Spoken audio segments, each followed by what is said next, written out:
Good morning, everyone, and welcome to our next session looking at the return of the visitor economy. We've seen how hard this sector has been hit by the pandemic, with tourism cancelled, events cancelled, and leisure cancelled. But its return is essential to the North, but also the wider UK, and for the thousands of businesses operating in this sector. So the first part of this panel will look at being a destination. The North has many great reasons for visitors to come, from our great cities to mountains in Cumbria to our lovely coast. So how do we re-energise and revive the visitor economy? Panellists joining us at this session are Hannah Plumb, Culture and Talent Director at Alchemist, David Harland, Chief Exec at the Eden Project, Iain Finlayson, Estate Director at Liverpool One.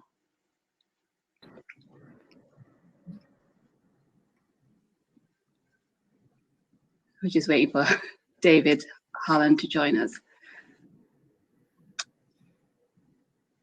Right, hi guys. But I'll start off with you, Iain. I know we spoke a couple of days ago, and you mentioned on an average year, 30 million visitors coming to Liverpool One. That's not happened last year. And as we prepare to open retail shops and restaurants, what are you planning for this year, and what kind of numbers are you expecting? How do you expect to get those visitors coming in? Good morning, everybody. Good morning, Shelina. Yes, normally 30 million visitors here annually to Liverpool One, and very much not that over the course of the last year, which has been the case for everybody. What are we expecting moving forwards? Well, if we look at what we achieved last year, by August, we were surpassing the levels of footfall and sales that we'd seen in 2019 in August. So we take great encouragement from that. I think we have to look at what customer confidence is likely at the moment. I think increased vaccination rollouts will no doubt boost confidence. And I think the fact that rates of infection have lowered significantly over time. So I do think that we're probably looking at coming back, I would suggest, a little bit quicker than this time, or well, than the relevant time last year. Where do we expect to get to? Our forecast is actually quite optimistic. We think that by June, Liverpool One will be seeing the kind of levels of footfall and sales that we saw in 2019.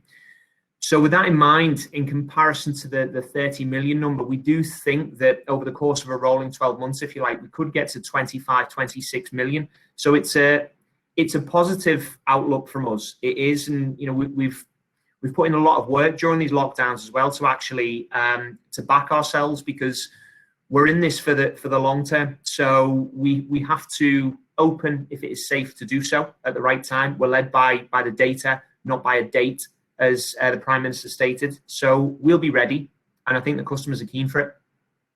Optimistic, Iain, and hopefully you get to that 25 million number. Hannah, you've got sites across the UK, not just the North, and you're preparing to open in a couple of weeks' time. What's the appetite been like for people coming back into the restaurants? Massive, as far as we're all concerned, I think. Yeah, so I mean, we've got 20 sites across the country, and 9 of those are in the north.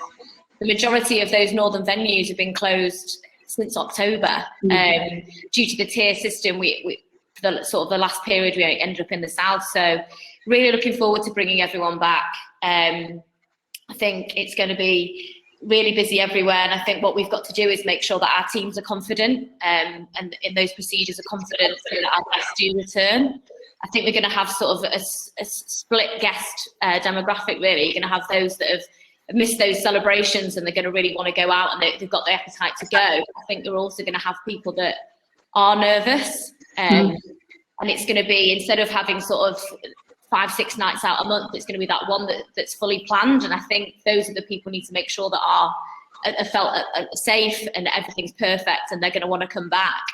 And David, you're in a bit of a different situation. You've got the Eden project in Cornwall, which is going to be opening in May, but you've also got the Eden project North, which planning's already gone in or about to go in for that. So what's it been like trying to create this brilliant project in the north while we've been under lockdown and under restrictions and people working from home, and also trying to get that confidence up from your visitors that it's going to go ahead?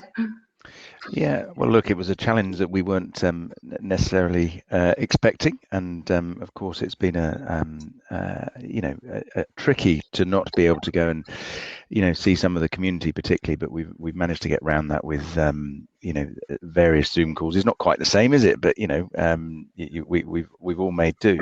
But I think the point here for us is that we're confident. This isn't a question of if for Eden Project North, it's a question of when. We're working through the planning application, as you say. We're keeping everyone up to speed with what we're doing, and the truth is, the pandemic for us down in Cornwall was quite interesting, because we managed to test a number of things that we'll be using in the site at Morecambe, such as pulsing entry, so timed entry. Social distancing's here to stay for this summer. I think for people, reflecting again on what Hannah and Iain have said, is the way that people are visiting is different. I suspect none of us really know how we're going to come out of this third lockdown. But I think an abundance of caution is certainly where one starts from, and then see how the summer and the autumn progresses, and let's hope we don't go into another one. It's going back to, you've all mentioned, confident of the next year or so. The question to everybody: what plans have you put in place already to make sure people do feel safe when they're coming out, and to encourage those people who are feeling a bit nervous to come out to your visitor attractions, to your restaurants, and to your shops? I'll start with you, Iain. We've taken the learnings of the last 12 months. I think we're in a better place now. Coming out of the first lockdown, I think we're all guessing, really, because whenever you're rolling out something of scale, you always try it at low level and just see if things do actually work. Coming out of that first lockdown, we put in place things such as one-way systems, external queuing systems, the kind of sanitization stations that you see in many places these days. We had them all over our estate. For those of you who don't know, we're outdoors as well, so that in itself provides a lot of challenges. And we opened in June the 15th. You have no idea if anything's going to work or not, so you learn very quickly. Obviously, now having opened subsequent time back in December and coming to this now, we've learned a lot. Fortunately, a lot of the things we did put in place worked. We've changed a few bits just on the basis of what we've seen. What we will have is we'll have double the amount of external seating. So we normally have about 650 external covers for restaurants available. We'll be having 1,300, which again presents operational challenges that we'll have to work around. It's not just a case of putting more tables and chairs out; they have to be socially distanced. So it is quite a challenge. Again, what we can't do is we can't say that everything is going to work because we don't know. There's no way of testing this. So quite a challenge, quite a few different things in place, and we're hopeful, but we have to be open and listen to feedback as well. Mm-hmm. Can I also ask Iain? Previously, you've relied on football from the games at Anfield and the cultural events that place across the city. How do you get those people back in if they're not going to the football matches and they're not coming to the city for the cultural events? I'm sure they will once those events are open, but people are just waiting to see what happens. And I also take this opportunity to say Anfield and Goodison Park, which is, of course, the premier team in the city. It's a big deal for us. So no crowds at Goodison or Anfield is a big deal. It normally increases footfall in the city centre by around about 10.5% on a match day. What I will say is a lot of the visitors to Anfield do actually come from overseas, and they come from, be it Ireland, Germany, Scandinavia, and what they bring with them is a huge amount of tourism spend. They will spend 2 or 3 days in the city. Sadly, Everton don't necessarily bring that level of attraction and haven't done since the 80s, which is a great shame. But we do hope that stadia are able to open soon and safely, because it's a massive boost for the city. People come as families for those events as well. And quite often, to apply the stereotype, it does seem to be that fathers, sons, daughters go to the game. And what we do actually see, and what the feedback we get from stores, is that quite often the mother of the family is left to spend within the city. We hear that from a lot of our stores, our high-end designer stores. So that is something that we are seeking to have back, and hopefully quickly. Hopefully. About yourself, Hannah, you've got 20 sites which you're preparing. How do you give that confidence to people to go out and come into your venues?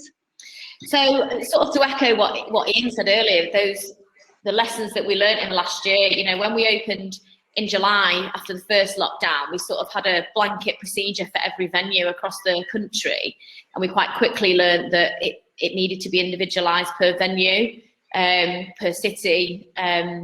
We've got multiple sites in different cities. Just to look at the north, multiple sites in Liverpool, Manchester, and Leeds. And I think the best thing that we did was to listen to those venue management, the venue staff, about what worked there, and the guests. We've got a fantastic feedback platform that we analyse daily to make sure that we're doing what the staff needs and what the guests need.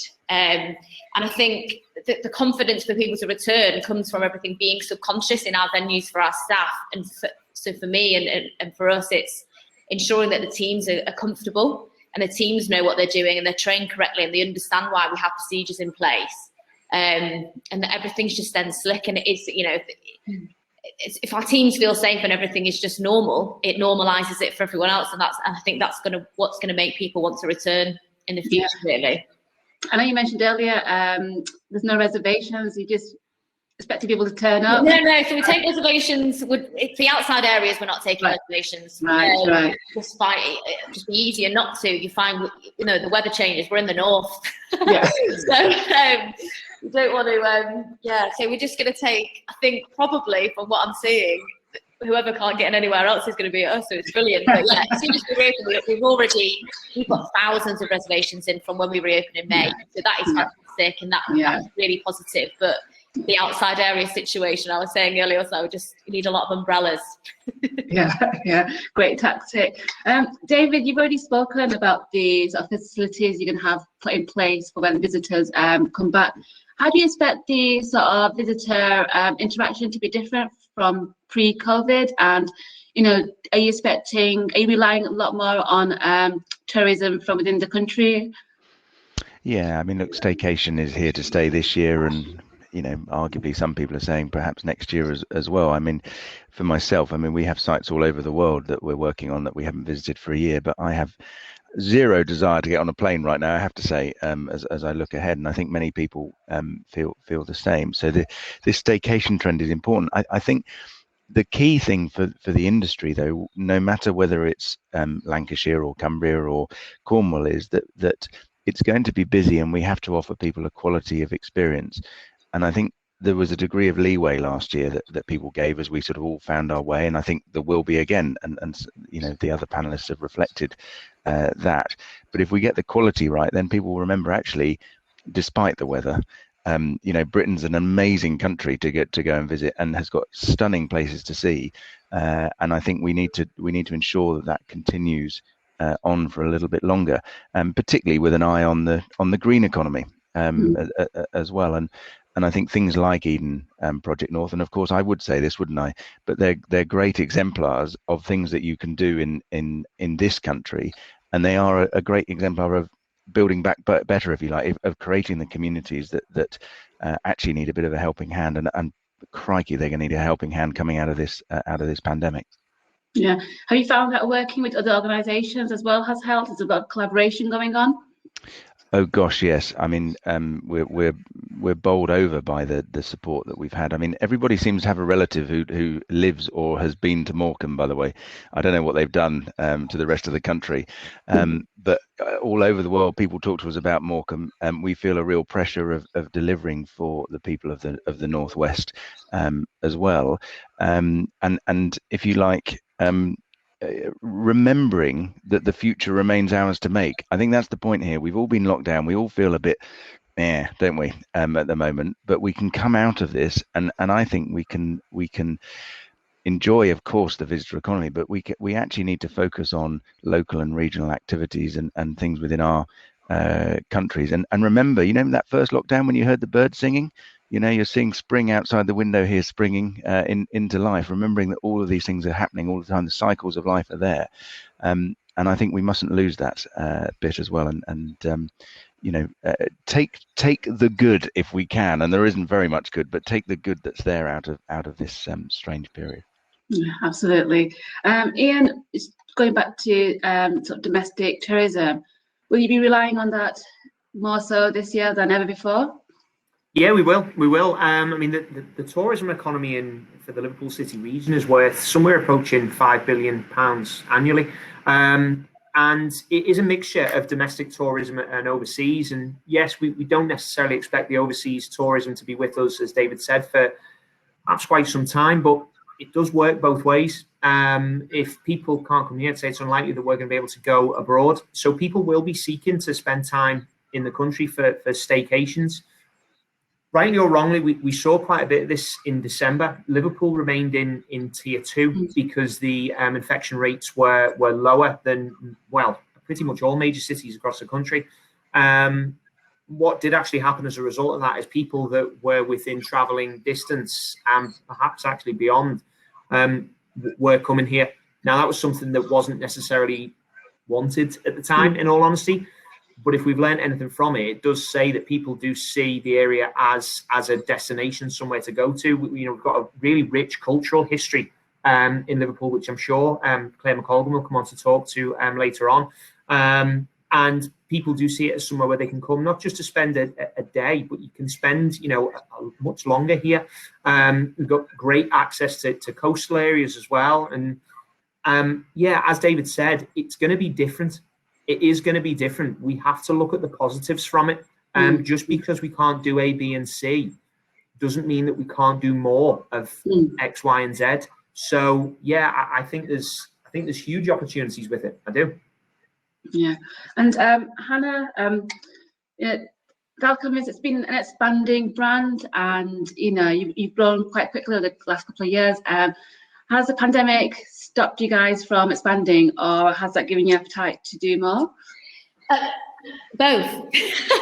Obviously stopped expanding the last year. We're actually, luckily, we're opening in Edinburgh in October this year, which has been a project of ours for the last few years. Obviously been put on a slight hold, but it has given us appetite for more, and it's taught us that we are strong and we're here to stay. And so we'll spend the next couple of years looking for the next sites. And I think it's going to be good that we're doing the one site this year. As you said, we have rapidly expanded in the last few years to sort of take stock and make sure what we are doing already is what the guest wants, and it's going to help us have some time to make perfect our trade really. But that's what the sort of next year and the year after are going to get spent finding those next sites and moving to some more cities, or even expanding within the cities that we already have. Yeah, and has your offering changed as well over the last couple of weeks in terms of what you're going to be offering your customers? Yeah, so working on a more reduced menu, I think having this sort of past year of reflection really is helped us look at the brand as a whole and our offering.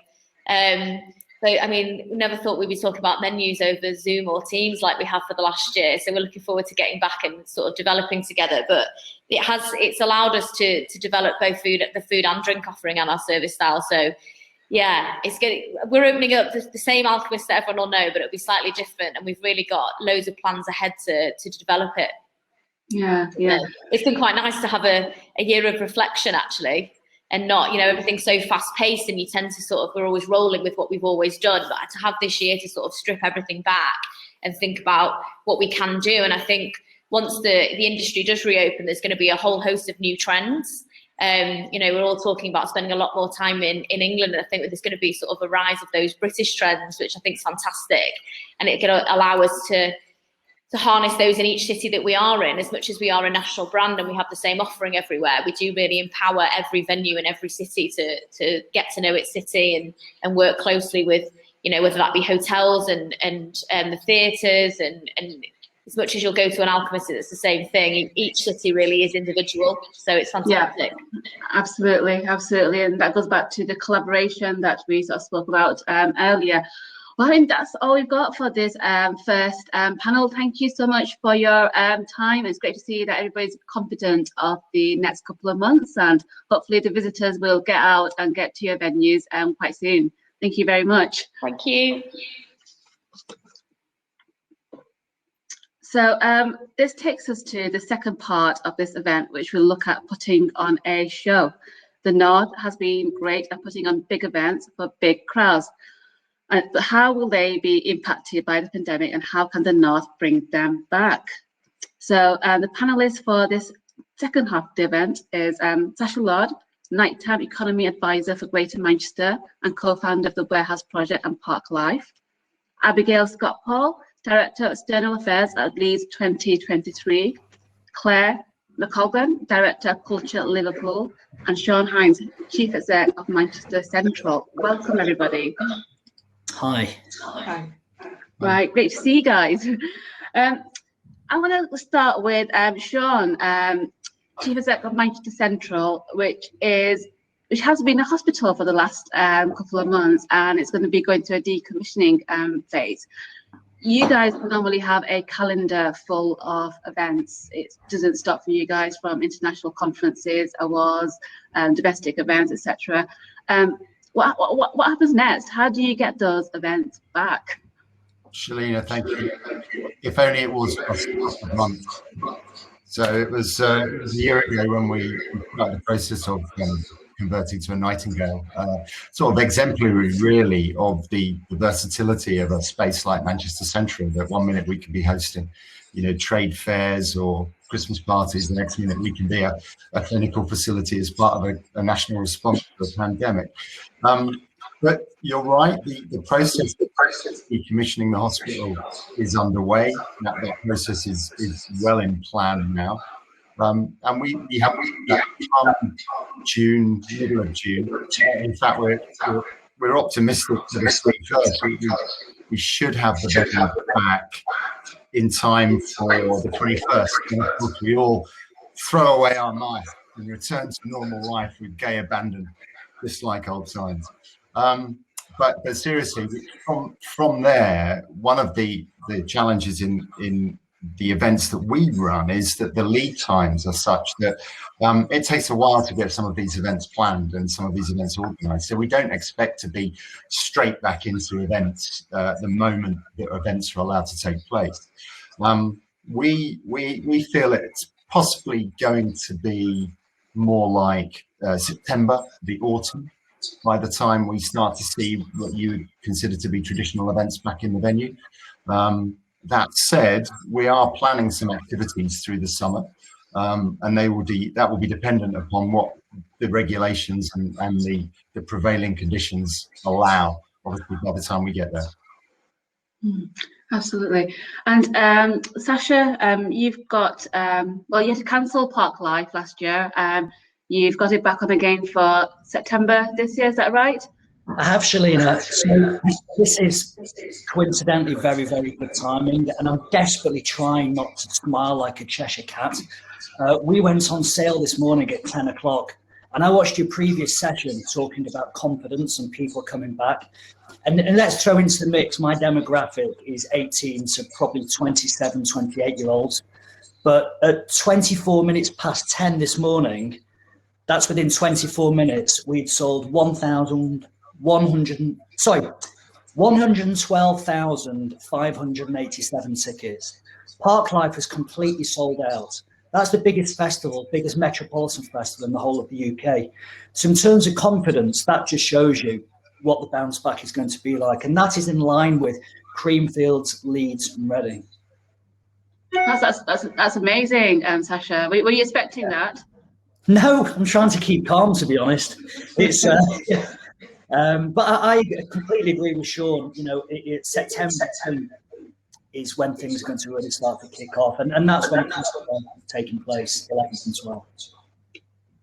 12th. And Abigail, I know you guys have got quite a lot of impressive projects going on, but Liverpool is a pilot city for events. Can you tell us a little bit more about what's happening there? Oh, I'm from Leeds. I think that question's for Claire. Sorry, Leeds. Sorry. Yeah, sorry. Claire's still here. Oh, there she is. Sorry. Sorry, Claire. Sorry, Abigail. Yeah, Claire. Yeah. So we're talking about this today. So tell us more about the events pilot that's taking place. Well, Liverpool's a really, Iain spoke earlier, but so Liverpool's a really big event city. So we do events all the time. We've built the visitor economy on it for the last 10 to 12 years, really. 48% of our business rates, which is 270 million, come from events. So when we were talking to government, there was two kind of things we were talking about. One, we were a mass testing pilot, so we trialled our mass testing in November. Really successful. Liverpool people completely embraced it. So using that kind of testing methodology, if you like, the next stage of the roadmap is how we open up events. So we'll be looking at 4 pilot events across 4 different sectors: nightclub, comedy, an outdoor event, and a business event. And look at working with Liverpool University, who have been kind of leading the way in this field in kind of using testing methodology to kind of get people back and to trial it. So we'll be doing those in the first 2 weeks of April. No, sorry, second 2 weeks of April, ready for the evidence to be presented to the government to look at the kind of roadmap for, I guess, the 21st of June. But it's really, really, really hard, but it's the right thing to do, because even, you know, if everything goes brilliantly on the 21st of June and vaccinations and all of that, we've got to be prepared for something like this again. So we're really delighted to have been chosen. We've worked very well with government over the last year around lots of things to do with the pandemic. But it's great for the sector, but it's going to be tough. Sorry, Abigail, we're talking about Leeds 2023, and which you're about to launch in May, is that right? Yeah, so it's great to hear about this pent-up demand for events and festivals, and yeah, congrats Sasha on that.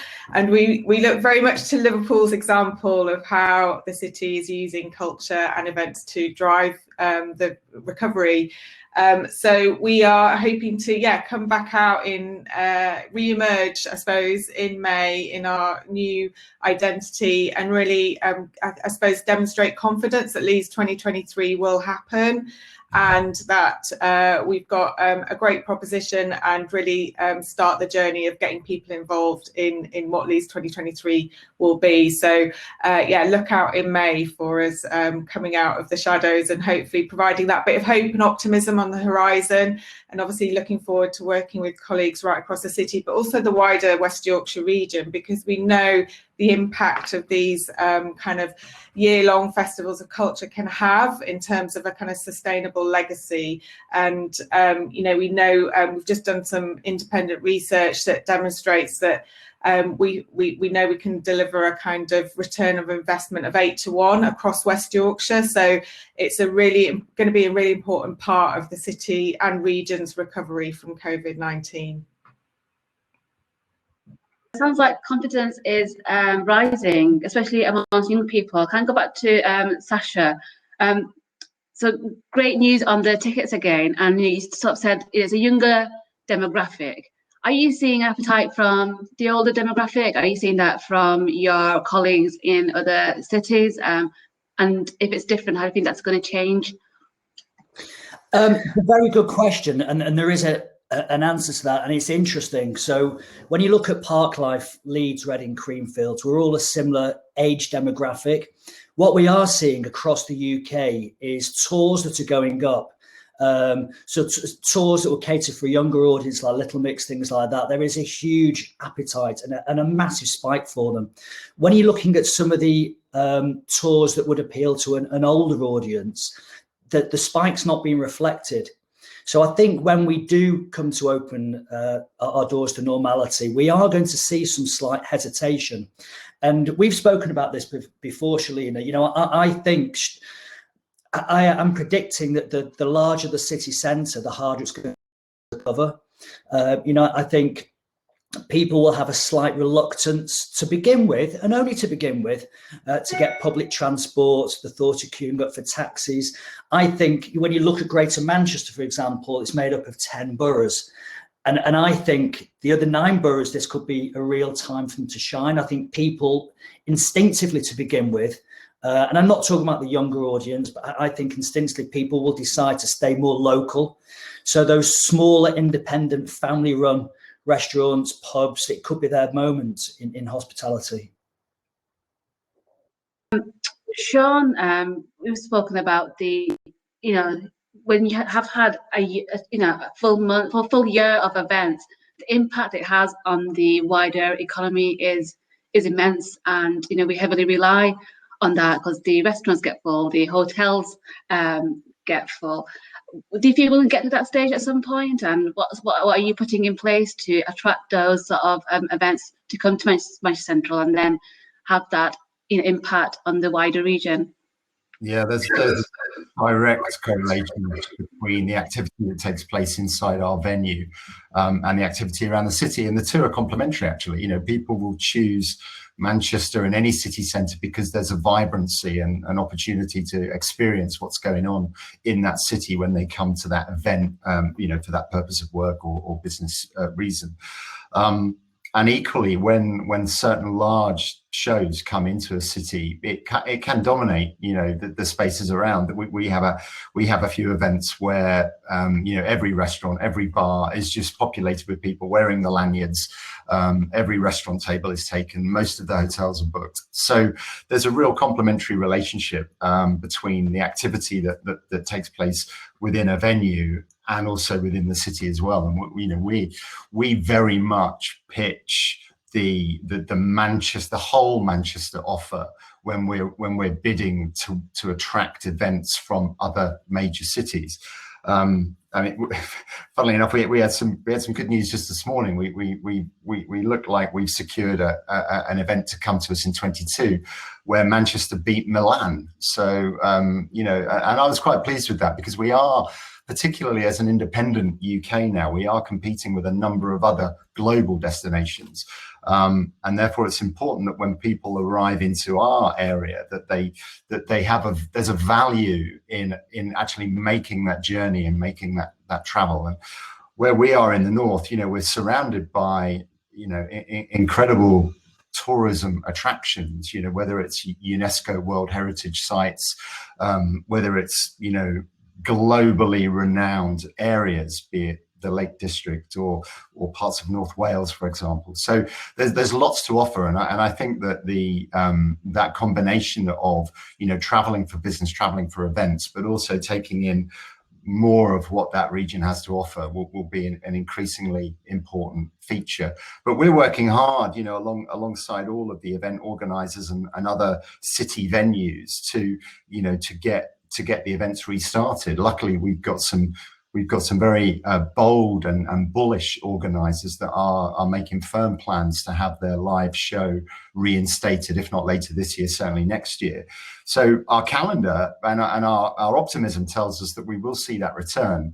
Inevitably, it's going to be different, and it's going to take a while for us to get to the levels that we were previously experiencing. But I think what it does mean is that when people take the time to travel to an event in person, you know, those events will deliver a rewarding experience in a number of ways. And I think it will, overall, it will lead to an improvement of the quality of experience that one gets when they travel for these types of events, which is good for us, because it means that when you have a live event, the experience will be truly rewarding and truly remarkable. And probably complemented by, you know, the digital utopia that we're now experiencing via Zoom and Hopin and other digital platforms. And I wouldn't be surprised if we see, you know, the combination of the live event, but with some form of online coverage, which is accessible to people that don't make the journey but can still access the content. Because, you know, we provide content across a range of different genres, whether it's trade, academic, economic, scientific, political. And so there's audiences around the world that perhaps might not want to make the journey always, but will access the content. And I think that means that, you know, as the play Hamilton would remind us, that, you know, there's no substitute for being in the room.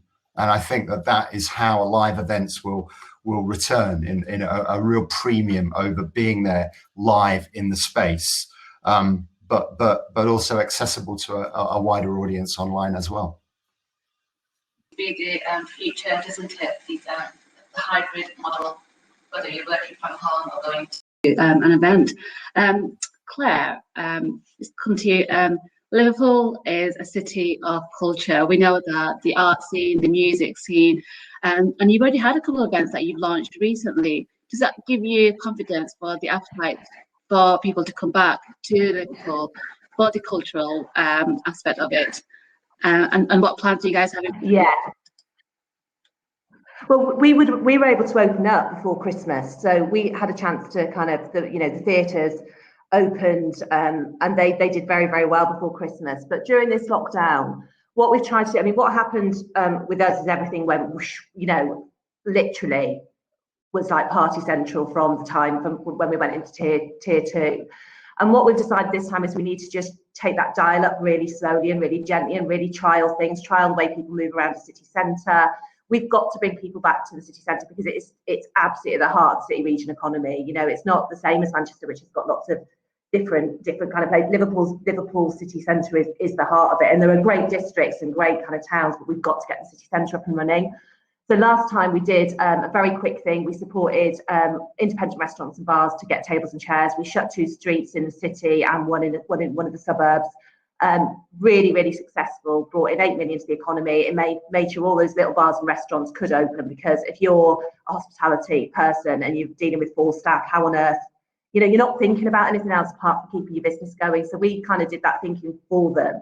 Got them tables and chairs all sorted, and that was really, really positive. So over the summer, loads of our bars and restaurants did exceptionally well, which kind of, for loads of them, they managed to bring people back from furlough. For those of them, they said it's the reason why they're still open now, and they can still kind of hang on in there now. But for this, coming out of this lockdown, we on the 23rd, which was the year since we first went into lockdown, we've launched River of Light, which is a big outdoor sculpture park lighting installation.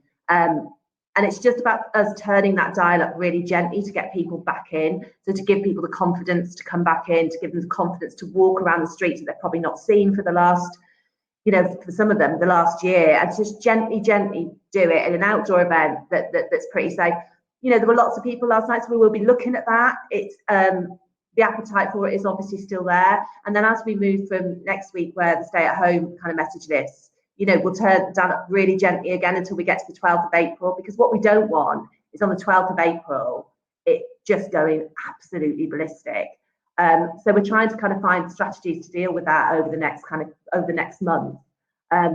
But we've got to get people used to coming back into the city centre. Our city centre is huge to our economy, and it's our life. It's our history. It's the place that tells the stories. So we'll be using events as a massive part of doing that, but particularly moving everything outside, which for us is great because we do great outdoor events. But we've got a big plan for the whole year. But just again, turning the dial up really gently, which I think is really important. And are you looking at this hybrid model as well, where trying to get people to come in, but then if they can't make it, have something like this where they can join in? Is that going to be part of your strategy going forward? For outdoor events, maybe. I think that for our cultural sector, for a lot of them, they will be doing that. They'll be doing theatre online and and live.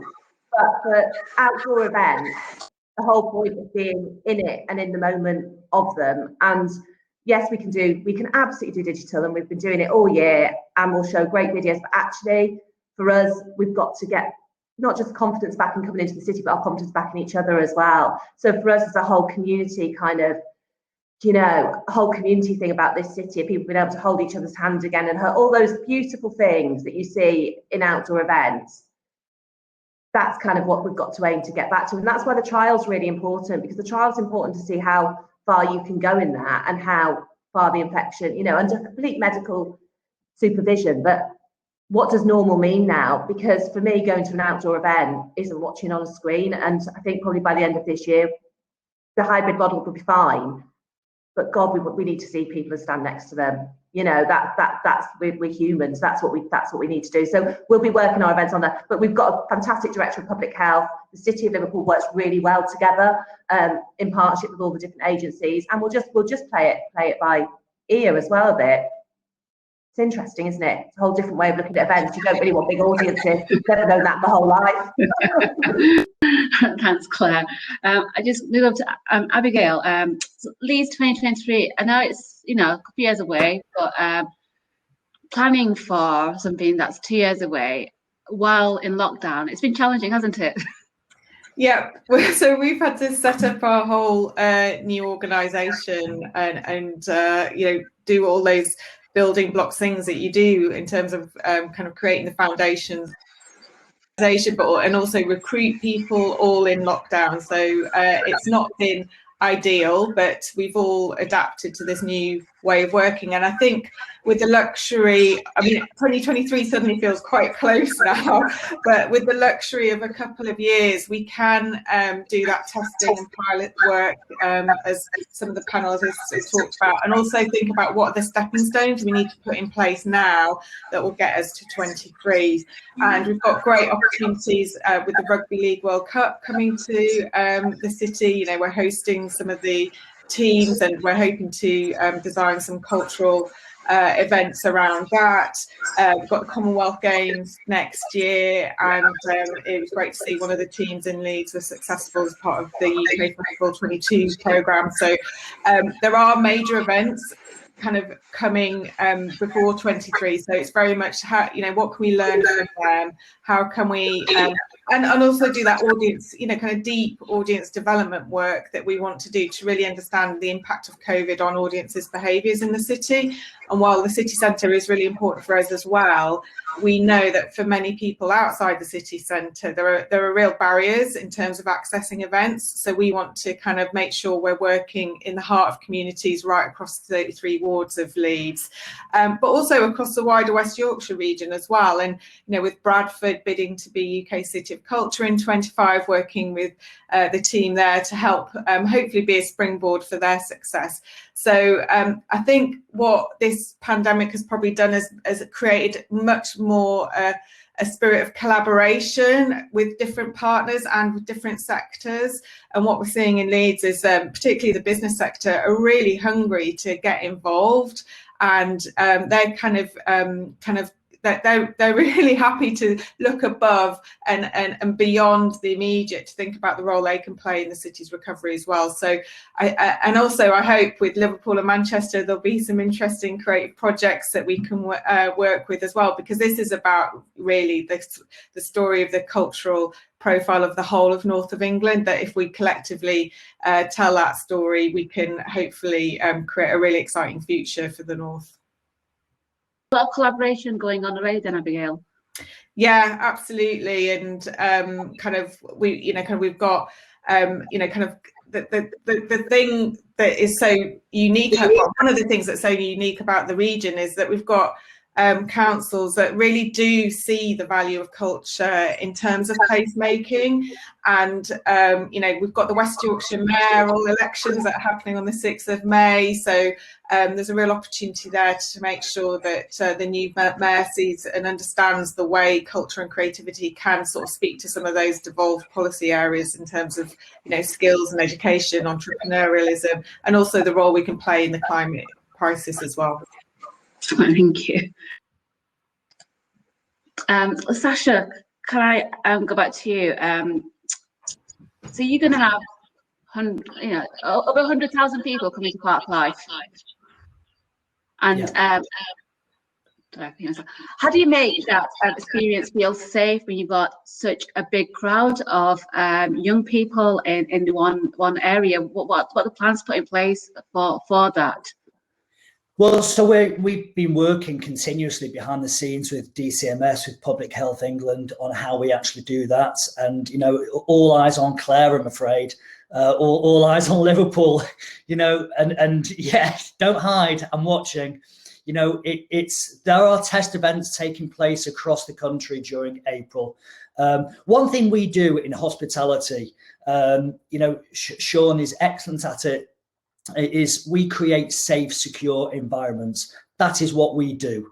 And you've probably seen me ranting on about, I'm not going down the rabbit hole of non-essential retail versus hospitality, but we are licensed, we are regulated. And unless we can tick the boxes for Public Health England and everybody else, the events won't happen. So we're working extremely closely. And I am very, very, very confident that there will be no masks in place, there will be no social distancing in place for Park Life, because you can't at a festival. It's absolutely impossible to do that. Just a couple of points, if I may, I just want to pick up, Shelina. You know, I don't want to shine a light on the north-south divide because I get kicked quite often for doing that. But one thing that I think COVID has definitely done is exactly that. You know, every single person on this call, whether it's Claire, Gail, it's Sean, it's yourself, all talking with an absolute can do. We are doing this, we are planning that. And that's something that we've seen across the whole of the North during the last 12 months. And I can point at a particular date when Andy Byrne was stood there in Greater Manchester with all the leaders, and whether you agree with him or whether you don't agree with him, he was a voice at that particular moment for the whole of the city region, and we stood tall. And that has come out of this. And I think the other thing for me is, it's extremely important that when we do come out, and hospitality in particular gets back to normal, we don't just reopen our doors. We have to come back. We've all had time in the last 12 months to reflect on perhaps where we could have done things better. And I think when we do come out of this, we have to do things better. And, I'll point to recent events over the last couple of weeks. We have to make our streets safer. Safety is going to be a huge one for me. It's something we were working on pre-COVID, but certainly post-COVID, it's going to be right at the top of the agenda. So I think we've all had time to reflect. And, I am very encouraged and I'm very excited that what's going to happen in Greater Manchester when we do unlock, but also in Leeds as well, and in Liverpool. I'm hearing fantastic stories. Claire and I spoke last week.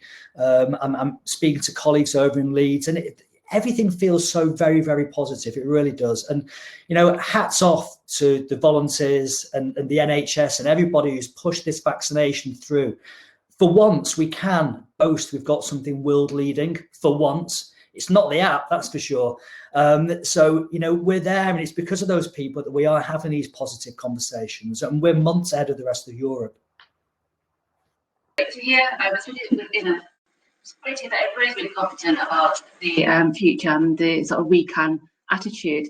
Again, Sasha, going back to the big events, it's not just about organisers, is it? It's, the impact it's had on the supply chain and the freelancers, many who've had no support over the last year, who for the first time have got something to look forward to. And that's been, they've had such a big impact on their personal lives and financially. And for them, it's something to really look forward to now, isn't it? Well, it does. Customers turn up at Parklife and they don't see what goes on behind the scenes. During that one weekend alone, there's 4,500 people working to make that village, that mini city works. The same as Creamfields, the same as Leeds Festival. A lot of those people are actually freelancers. You're quite right. They've had no support since middle of March last year. I don't know why that is. There's 2 million people still without support in the UK. I know people who've lost their houses, they've lost their relationships. I sadly know people who've taken their own lives.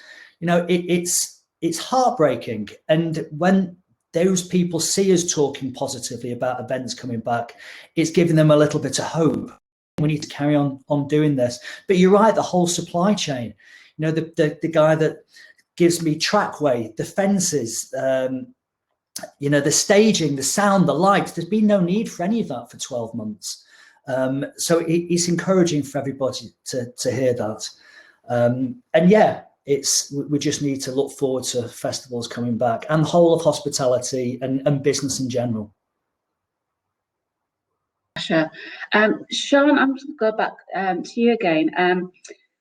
You've got a big event now planned for 2022, and I'm sure more of that coming your way. In terms of the international events, some of your revenue was made up of people coming to Manchester from international, and we're not sure what's going to happen with the sort of aviation sector yet. Is that a big concern for you?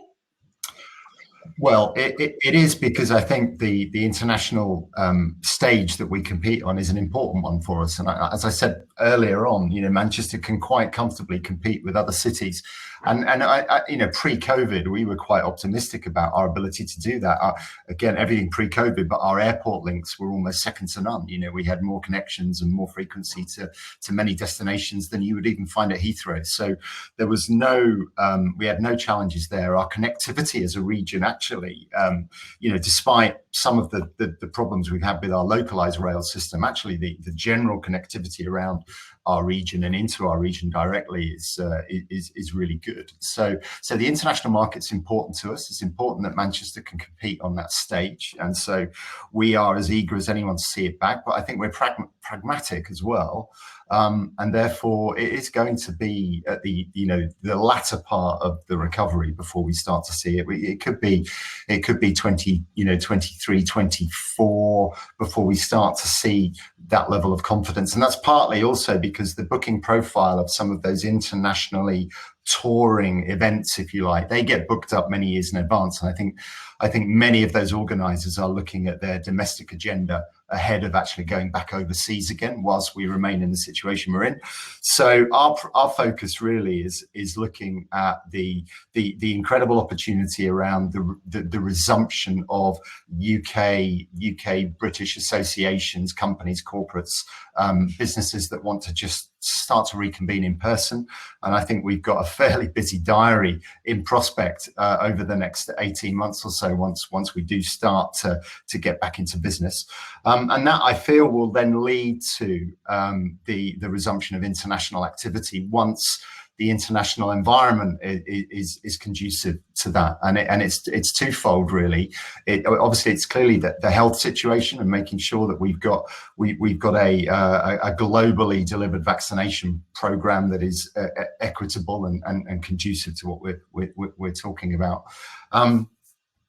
And it's also about economic reasons as well. So I think we're realistic about it, but it's something that's going to come in time. But we should have something to keep us busy prior to that over the next 18 months while normal activities start to get back to normal. Can I ask the same question to Claire and Abigail as well? How important is the international visitors to your cities? I'll start with Claire.